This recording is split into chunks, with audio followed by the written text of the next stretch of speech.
Check, check.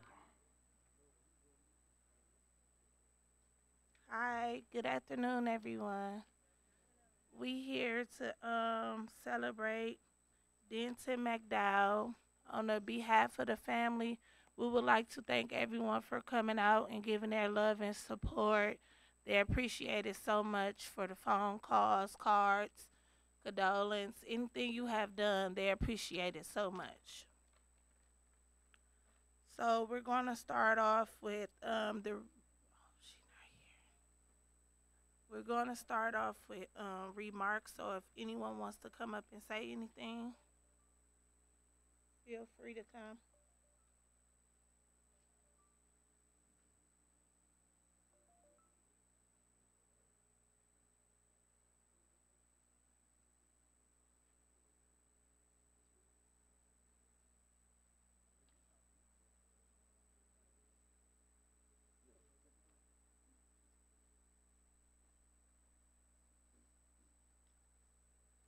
Hello, everyone.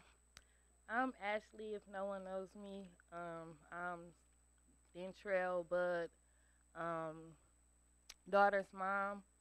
I've been around the family for about 5+ years, and this man has been nothing but nice, warm-hearted. Always was in a good spirit.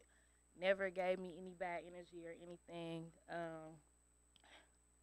A memory that I always remember with him is when I first started coming around. He used to talk to me, and I used to always look at Bud because I didn't understand him. I didn't understand all the word he was saying, so I look at Bud, and he's so nice and generous. He ain't never like get offended or nothing. He is just Bud to tell me what he said, and then he'd just, you know, we'd conversate like that. Then over the years, I started getting used to his language and stuff. That's all. I'm happy to see all of y'all too.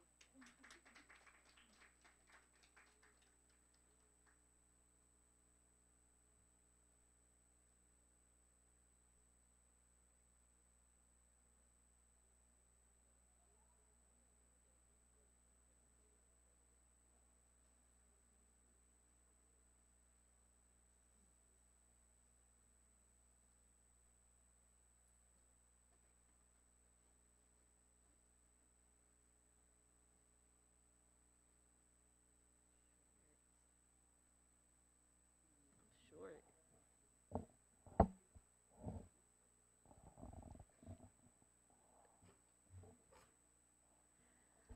Hi everyone, my name is Cupid Pains, and I'm Dennis' granddaughter.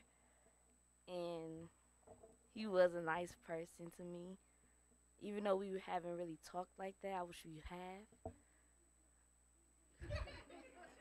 Okay. One memory that I remember was it's a long story. When I was walking to school, when I was walking from school, somebody was calling my name. I didn't know who it was.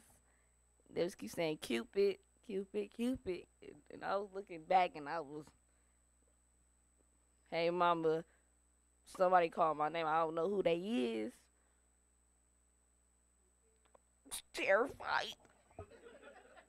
I walked back to the house, and then they was just getting closer. And Cupid, I'm like, mama, I'm like running like, mama, this person trying to follow me. She said, girl, that's your granddad. Girl, that's your granddad. He wants you. Yeah, you remember that.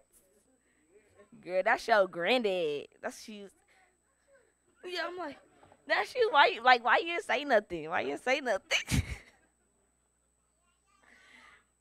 One memory I remember also is him like walking with his slides.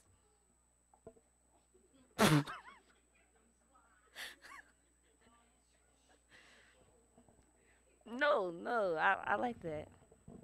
Also, I kind of picked up on what he was saying, like his memories, cause he was funny. Especially Harmony's story, she needs to come up here and tell it. She's scared, but she needs to come up here and say it. I remember him.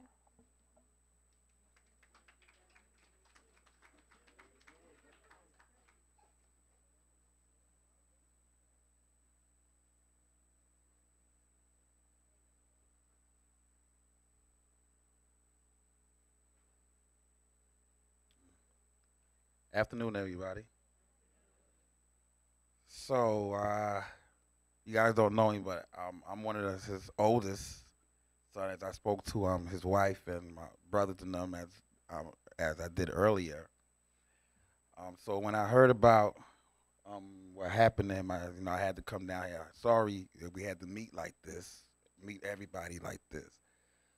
But before this situation, I spoke to him 3 weeks ago, literally 3 weeks ago, and me and him had a conversation, and the conversation was for a brief half an hour.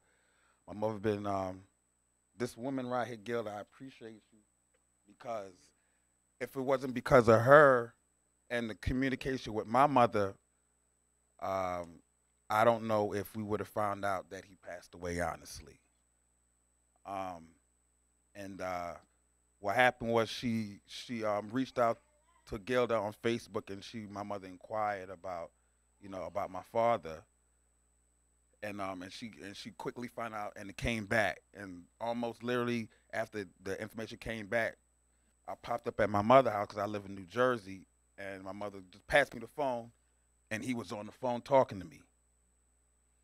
Um, and I was telling him, is he all right? I was asking him about how the COVID treating you, just small talking briefly about our society right now, what's going on, what we all going through right now, everyday situation, you know. But what he didn't say and didn't leave from me was anything negative about what's going on with him, So I only learned that here at the chapel, what was really going on with them, So I saw where the conversation went and why he did that, not knowing that this was only in a matter of time. This is all our destiny right here, you know. But I some of the last conversation like you all had, I was blessed to having a phone, not just the phone. I have an iPhone, and not knowing that the phone was recording the whole conversation that me and him had for that whole half an hour. So I literally have his voice with my voice answering some of the questions that he's saying, how he feel and stuff like that. Literally, it's there. Unfortunately, I would play just a little end of it right now, but having a jailbroken iPhone, if anybody know about that,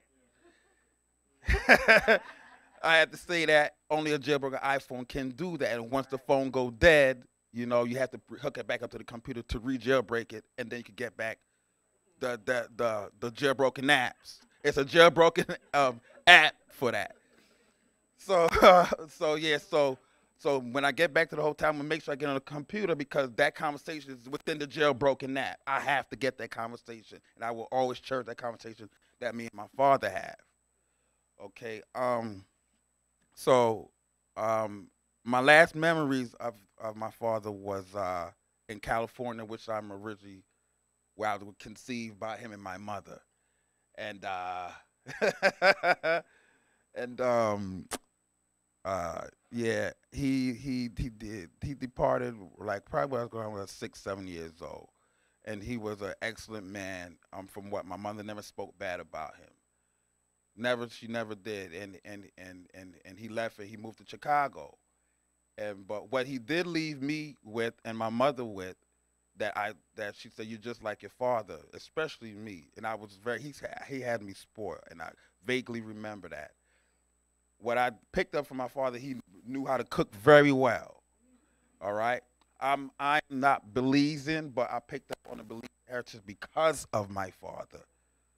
He taught my mother how to cook all that the rice and beans, tamales, garnachos, all that stuff. I'm very intact with his side and my mother, which is the Belizean side, but I'm also intact. Best of both worlds, American and Belizean. I love it. I really love it, and I try to install it in my kids too. That's a side, that you only can appreciate when you introduce this because on my American side. If I'm with American women, they love that. They like, ooh, what's this? What's that? What's a tamale? What's They love it, and I love and I cherish that, that side, and then it's all because of my father. Potato salad and all that is the best. and to here I met his brother Daryl Jenkins. He kind of I appreciate that, and I'm gonna keep in contact with him. Honestly, he's like the closest to my father right now, because me and him, I've been speaking to him since he got here. He been telling me a lot, only that he could tell me about my father, and I appreciate you, Mr. Darrell, for that. And he's been communicating with me, and it's just like, again, it's so unfortunate that it's like this, that we had to meet like this, but all the good memories, like I said, that me and my father spoke about vaguely was, that he said he loved me, and tell Pete I said I love him, and I said, yeah, I love him, and not knowing that that was the last conversation that me and him was going to have. So I'm grateful that I'm at least one of the ones within the 3 weeks that spoke to him. And I have closure. I could walk away from this cat and say, at least my father said, he said, I love you. That's right here on this phone, literally. I wish I could play it, but I'm so mad I can't play it. Just so you guys could hear, not just hear what he told me, but just to hear his voice. It's right here. Thank you, guys.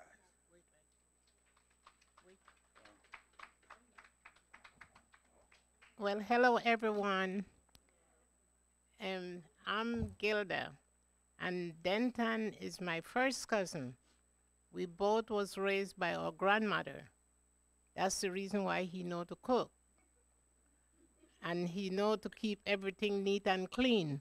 I don't know about when he got older, because you get older and you change, but that's how we grew up. And my thing, I was happy.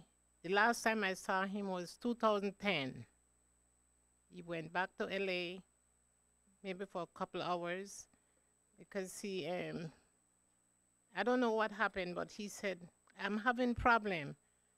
I said, but at that time I had my son-in-law and his 6 kids with me at my house, and it wasn't large enough for him. So then I tell him, call his niece. He refused to call his niece. So then I said, well, where you going? Next day he called me. I'm back in Chicago. I said, you are? You didn't call Rosie? And he said, no. So then the next time I catch up with him, like a month or two ago, I keep looking for him until finally I called him.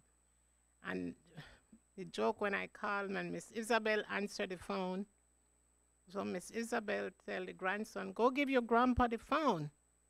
So I don't know which one of them, but he said, so Denton said, who is it?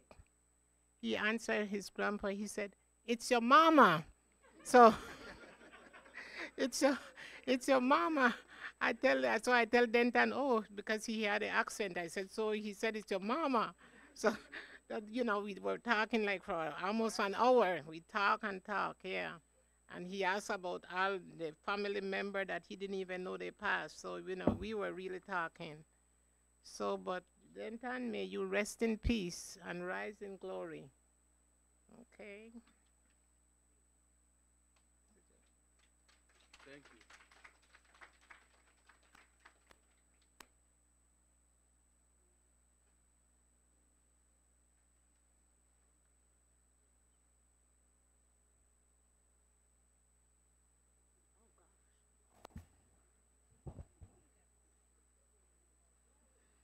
Hello, everybody. I'm Linda, aka Pete. Man, I'm gonna miss my dad. I was just on the phone with him. He telling me, did you forget my mangoes? What happened to my mangoes? Did you go to store? I said, Dad, I forgot. I'm gonna go to store get the mangoes right now. I'm like, who am I gonna bring my mangoes and fruit cocktails and plants? Because he was on me. I'm like, I gotta go get your stuff. Man, the reason why I cherish family so much was because of my dad. As a kid, I love the fact how when I came home, food was ready. The food was ready. You didn't have to cook. You have to nothing. You just come and eat. You know you finna get a good meal. So you ain't gotta eat the school food. When you get home, you finna have a good meal before you go to school. You gonna have something in your stomach. I don't care if it was some bread and coffee. Dip the bread in the coffee or the fried cakes. You had something in your belly. Then he'll take us to go see the ducks, feed the ducks. Like, come on, we finna go feed the ducks. That was the most exciting thing for me. Even as a teenager, that was exciting to me. Just to go feed the ducks. He always found something for us to do. It didn't matter what it was. We did something. Just the family. Then they cooking it. Listen, I be listening while they cooking. Hey, what you doing? You doing that wrong. And I'm peeking and laughing. Because he all said she doing everything wrong. Even with the kids, they bigger about the kids. You gotta hold the head, Dennis. Dennis, you gotta hold the head. He's like, I know what I'm doing. I know how to hold the babies. What you talking about? I'm like, oh my goodness, these two. I cannot take it. I just gonna miss him when I come to the house. He be like, where them kids at? Did y'all bring the kids? Where the kids at? And he got all the grandkids. They all on his lap. He give them everything they don't supposed to have.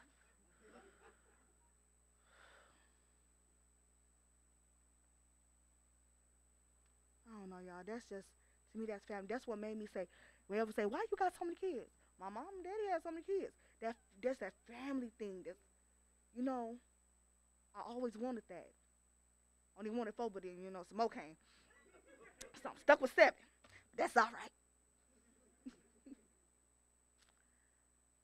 That's all I got to say, y'all. I'm just going to miss going over getting his mangoes. I'm like, who going to bring the mangoes and all his stuff to? Yeah, 'cause he was just so stubborn. Ooh, Dad was so stubborn. Whew. Oh, my gosh. He the most stubborn person I know, and he don't back down. I'm like, Dad, I don't care. Dad, what you mean? And he gonna argue up and down, and he still ain't gonna do what you told him to do either. Well, okay, I'm gonna get somebody else a chance, but that's all I wanted to say.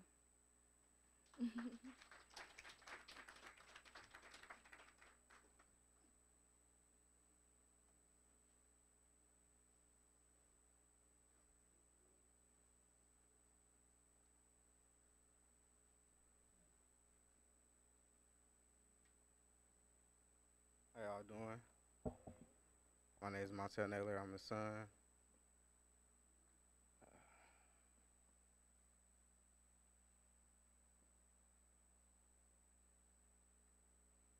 I believe my favorite memory with my dad is when I was a kid. We was cleaning up our room. I didn't like to clean up my room for shit, so we just cleaned up. Well, God forgive me, but I didn't like to clean up the room for nothing. So as we clean it up, I find a sock and I look at him. I say, I'm mad already at him. I look at him. I say, what do I do with this sock? He said, what type of my head? So I started laughing. He was like, oh, he's laughing like a little chestnut, huh? Oh, he's laughing like a chestnut. So, no. Yeah. Another memory, we was driving from Chicago to, I believe, Minnesota. We had Lady in the car, and I don't remember what we was doing, but we was in the back laughing, and I believe people like said something like, they got the cuts. We used to get mad, give us 3 cuts. Yeah. Yeah, that little toy sword. Man. He actually taught us how to fish. We love fishing now. Kind of taught us how to swim. Kind of learned a little bit of cooking from him. I really need to learn how to make fried cake. That's one of my favorite things with the jelly in it. So,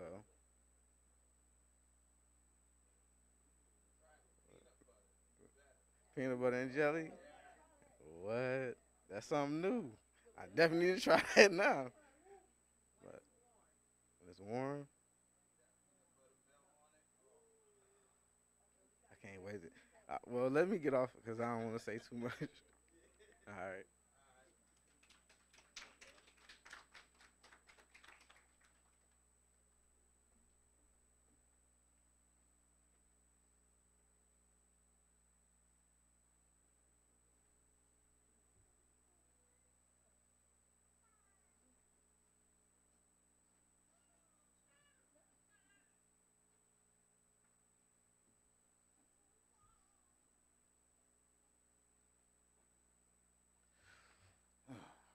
y'all doing?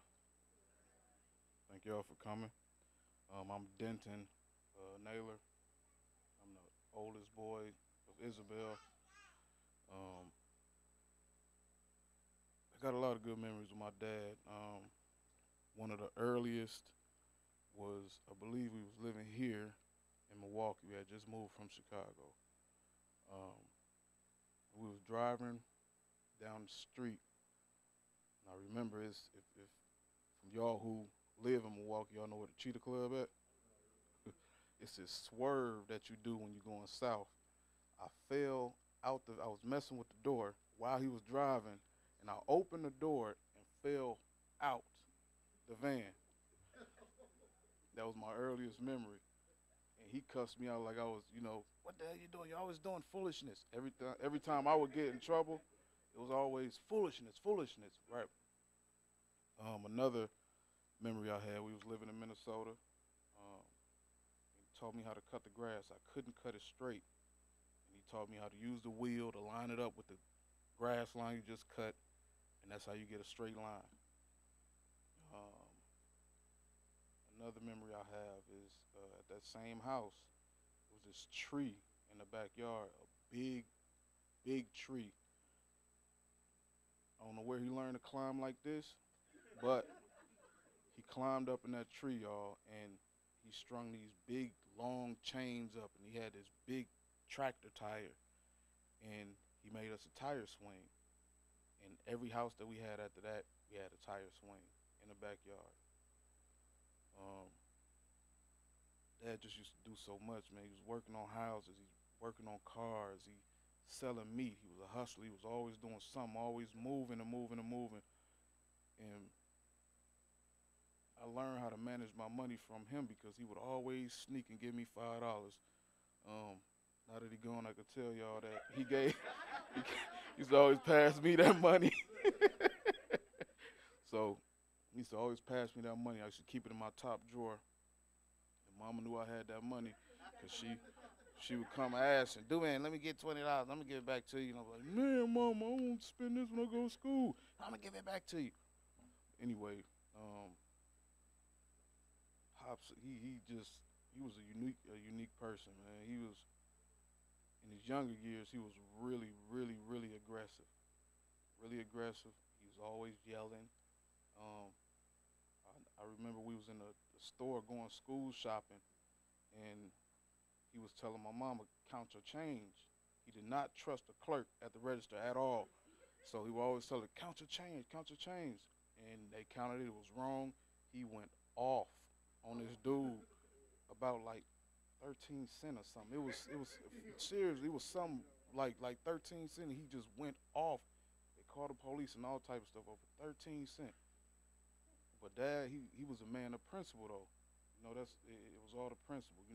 Give me my change. I came here, I supported your business, I paid my money, give me my correct change. And it was principles like that he instilled in me, and morals and values, and that family unit. I cherish that to the death of me because I don't know what it's like not to have a father. I don't know what that absentee is like. So to my brother, I want to say sorry on behalf of my father. You know, um, thank you. And I don't know, what he was going through and whatnot, but Pops wasn't perfect. He had his demons too, like we all do. Um, and I'm grateful for him being aggressive because I was one of the ones that just wouldn't listen. And without him, he ruled that household with an iron fist. So every time I got suspended, boy, I'm telling you, it was the longest walks home. It was the longest walks home because I knew what was waiting on the other side of that door. And eventually, I got it right. I got it right eventually. Um, Man, I just love my dad, man. Last year, I went and got my phone because last year, Pops, he called me. As you're getting older, you get less and less aware of things. And May 4th, my pops called me. He thought it was my birthday. He thought it was May 5th, but it was actually May 4th. And I want to play y'all this voicemail.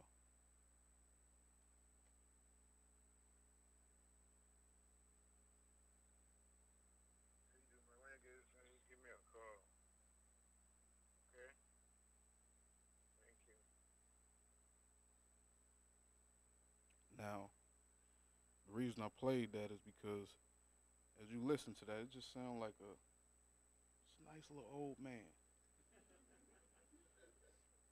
Dad just recently became like this, y'all. I'm telling you.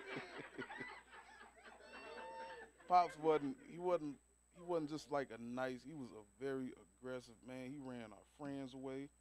And yeah, because it was five of us. He always told us, your sister and brothers y'all friends. You don't need no friends. Friends ain't real. Family is real.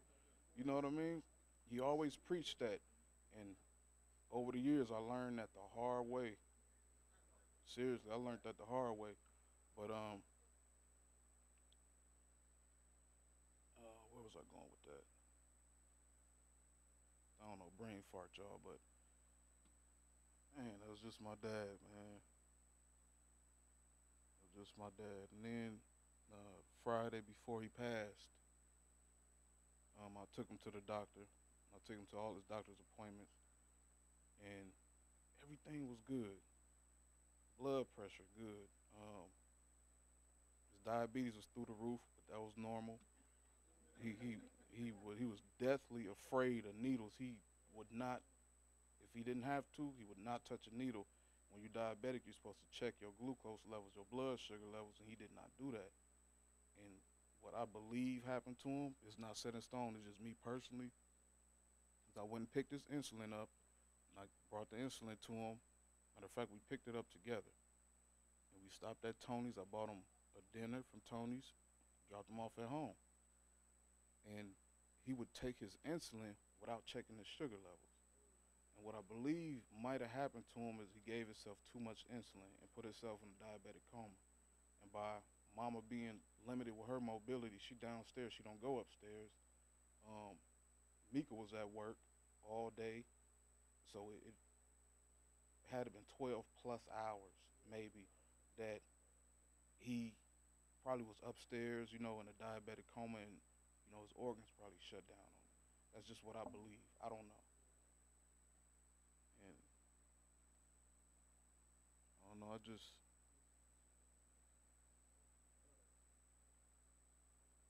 wish somebody would have checked on him, man. But it's neither here nor there. Also, on that ride home, he was kind of giving me that, I call it the death talk. Older people, they start feeling a certain way and they start talking about, I want to be buried here and this and that.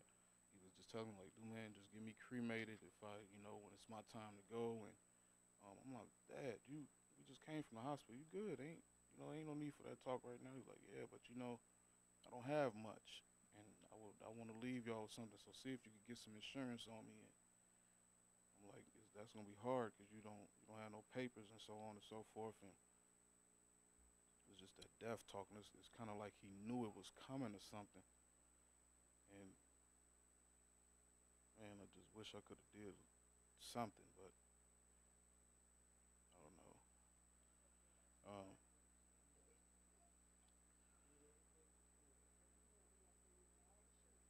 yeah, you love that sugar, man. And also just that, he just watching him grow up, he was just an example of what a man was.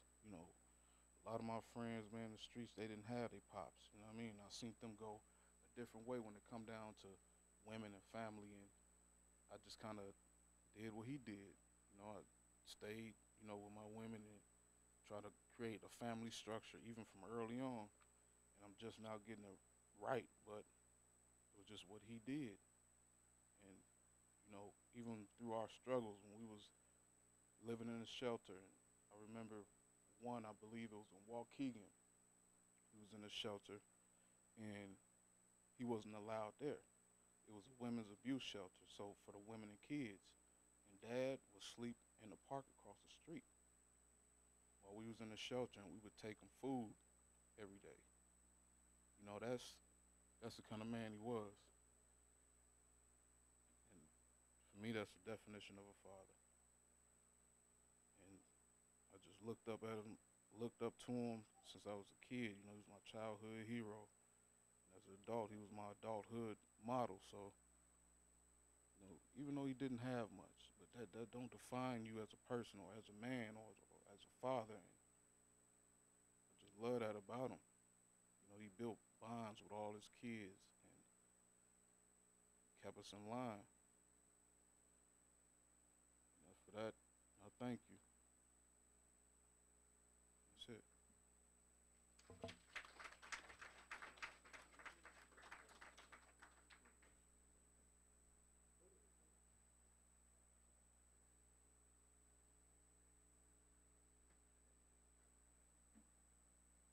Good afternoon, everyone. I'm Dee. I, like my brother, just want to say that um, I'm sad that we had to meet like this. I wish that it wasn't like this. Um, I wish that we had all the wonderful memories that you guys had and have. Um, I have some good ones. We were kids. The other siblings, I think my dad was not, you know, the only man that I knew that the ex-wife and the current person that he's with, and Miss Gilda, Aunt Gilda, would attest to that. They got along. He would drive. First of all, they used to work at the same place. We lived in California. They used to work at a hotel. They used to clean. And he would drop Miss Lexi off. No, That's his wife. wait. He would drop Miss Lexi off, the first wife. He would drop her. He's going to pick her up and dropping my mother off to work. And he would have, they both got along, and he would have all of us in the station wagon. 4 of us plus 4 from her. So that's 8 kids. My mother could never comb our hair right. She could never cook right. To this day, I would let her know, you don't know how to cook. He was, like you just said, one of a kind. And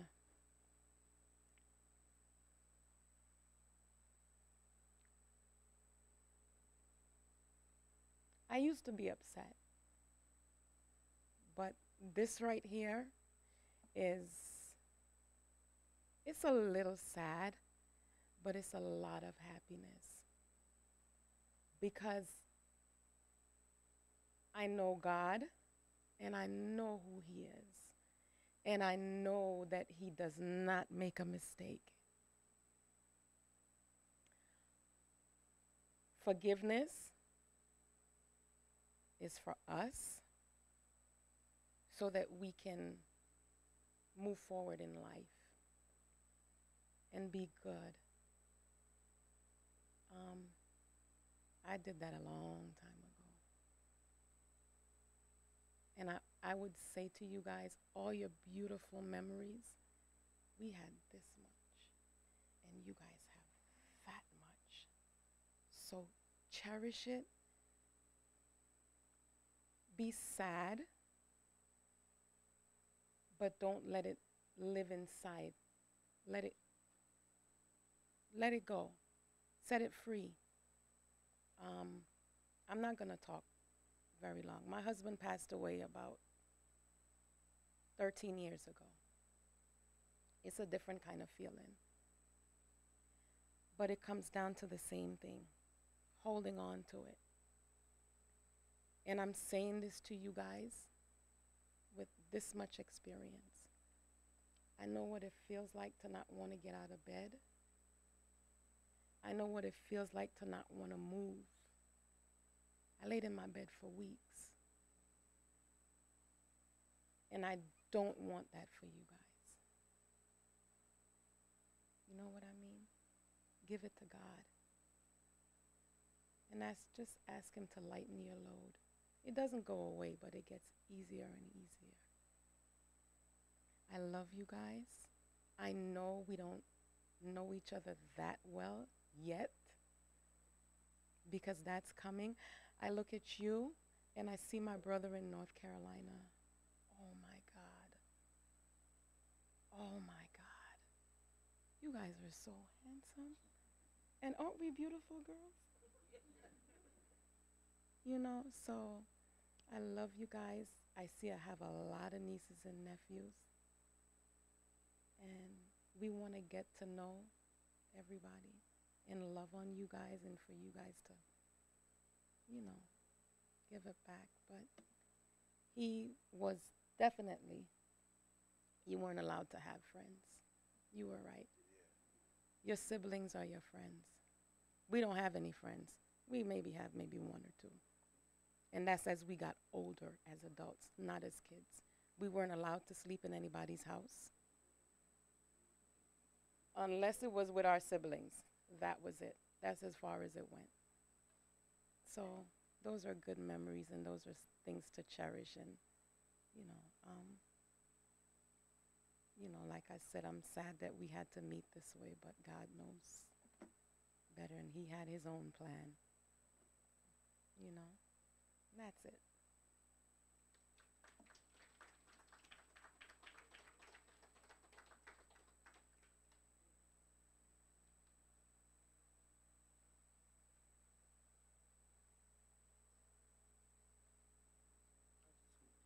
I just want to say I thank him for teaching me a lot of things that I didn't know, and for all of my kids, and being there when some kids I never had a father and mother together in a household. So he taught me a whole lot over 30 some years. And the only thing I could say that I'm going to miss him because I can't fuss at him no more. What I'm going to do when he's not there and I can call him downstairs, get on him because that's all we did. But we worked it out. We went over through roller coasters. We took our kids everywhere. He taught me how to just get up and go. We didn't know a soul in Minnesota. We didn't know a soul in Milwaukee. We packed our kids up and we went. And we made it work wherever we was. We was in Minnesota for 10 years. And we made it work. Came back down here again. He always had good jobs. He worked on the county jail, put the county jail together downtown here. So he did really good. He was a good worker and a good hustler, that's for sure, and a good cook. Because everything he taught me to cook, I didn't know how to cook it. But now I do. Now I know how to stew the chicken and stew them oxtails and stew all that good stuff. Yep, I just want to say I love him and I'm going to miss him for sure. For sure. That's all I want to say.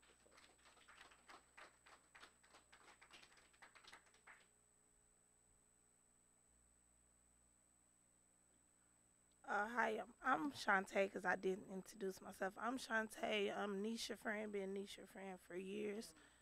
Right.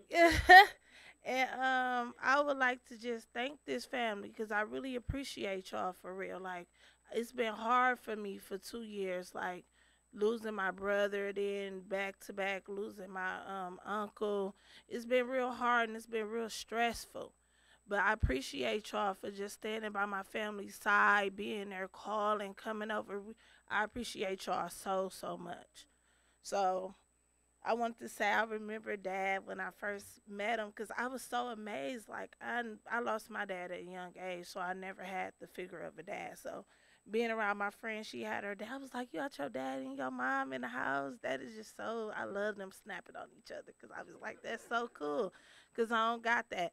But I remember I first started coming around and then he started talking. I'm like, oh my God, what is he? You know, he not white or anything. So I went home and said, Ma, you got to meet him. I'm like, he's talking this language. I don't know what he is. Mom said, them Jamaicans. So I remember him, see, I couldn't understand what he was saying, but every time I came over, I had my little bottle. So he'd be like, you, girl, what you done? You know, you crazy. You got that bottle. I said, you know I got that bottle, whatever you trying to say. So I'ma always miss him. He was always funny and on me about drinking that bottle and talking crazy. He loved that. But that's all I have to say. I just appreciate y'all and I'm gonna be praying for y'all. Yes, and then he always I used to love his cashews he put in the oven. It used to be burning them up.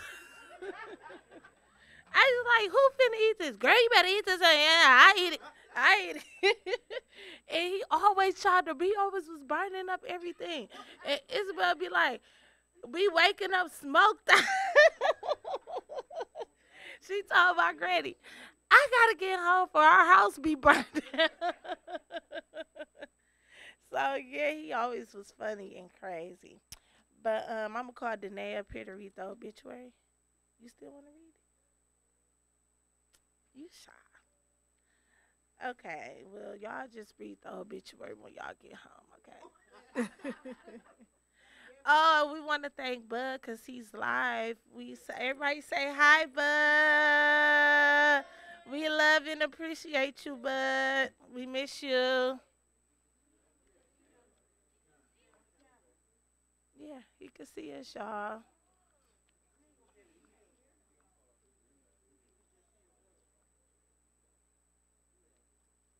Yeah, he just.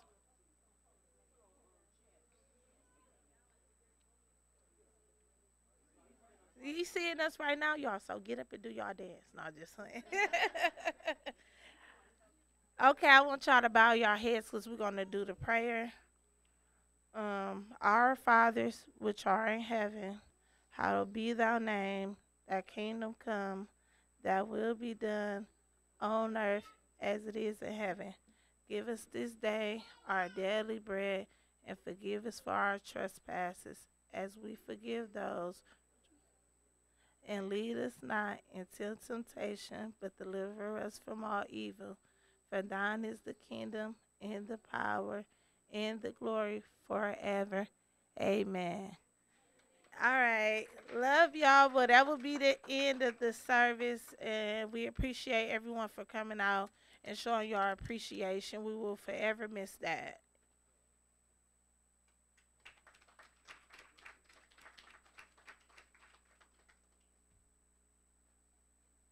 Also, the repast will be at it's a Julian's place. Is it called?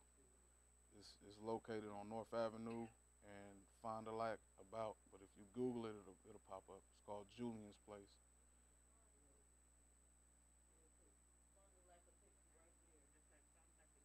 Fond du Lac and North.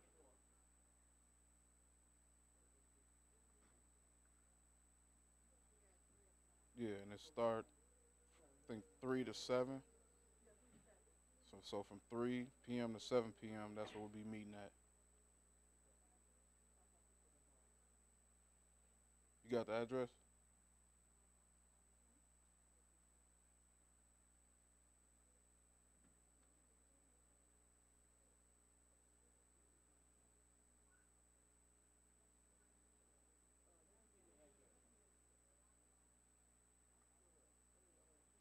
Hmm.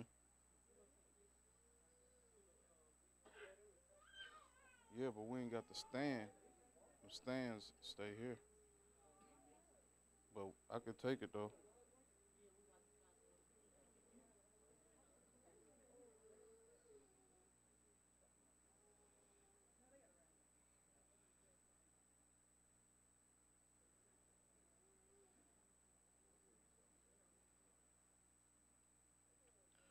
Okay, the address is 21. 25 West North Avenue. 2125 West North Avenue.